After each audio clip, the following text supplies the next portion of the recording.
Dimanche 17 août 2025, 20e dimanche du temps ordinaire. Lecture du livre du prophète Jérémie.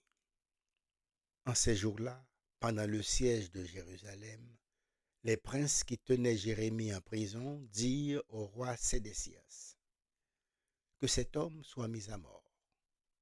En parlant comme il le fait, il démoralise tout ce qui reste de combattants dans la ville et toute la population. Ce n'est pas le bonheur du peuple qu'il cherche, mais son malheur.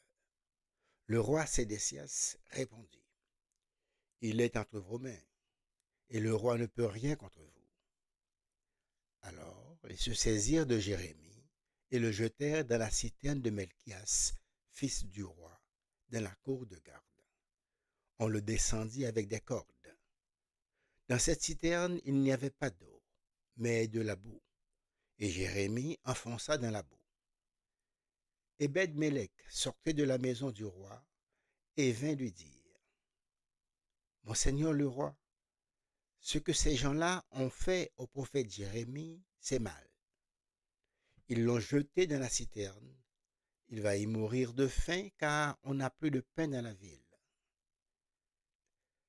Alors le roi donna cet ordre à Ebed-Mélec l'Éthiopien.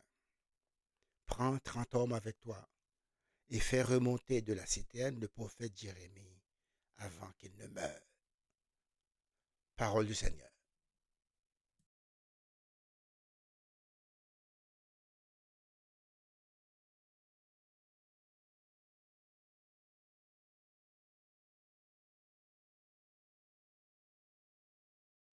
Seigneur, viens vite à mon secours. D'un grand espoir, j'espérais le Seigneur. Il s'est penché vers moi pour entendre mon cri. Seigneur, viens vite à mon secours. Il m'a tiré de l'horreur du gouffre, de la vase et de la boue.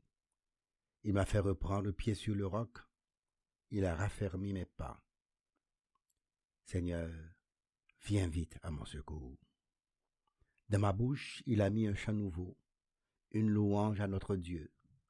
Beaucoup d'hommes verront, ils craindront, ils auront foi dans le Seigneur. Seigneur, viens vite à mon secours. Je suis pauvre et malheureux, mais le Seigneur pense à moi. Tu es mon secours, mon libérateur, mon Dieu, ne tarde pas. Seigneur, viens vite à mon secours.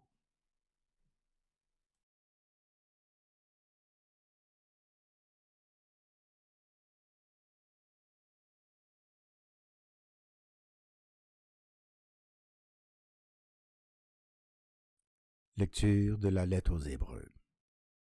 Frères et sœurs, nous qui sommes entourés d'une immense nuée de témoins et débarrassés de tout ce qui nous alourdit, en particulier du péché qui nous entrave si bien, courons avec endurance l'épreuve qui nous est proposée, les yeux fixés sur Jésus qui est à l'origine et au terme de la foi. Renonçant à la joie qui lui était proposée, il a enduré la croix en méprisant la honte de ce supplice, et il siège à la droite du trône de Dieu.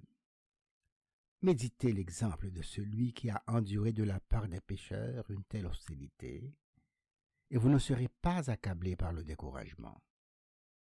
Vous n'avez pas encore résisté jusqu'au sang dans votre lutte contre le péché. Parole du Seigneur.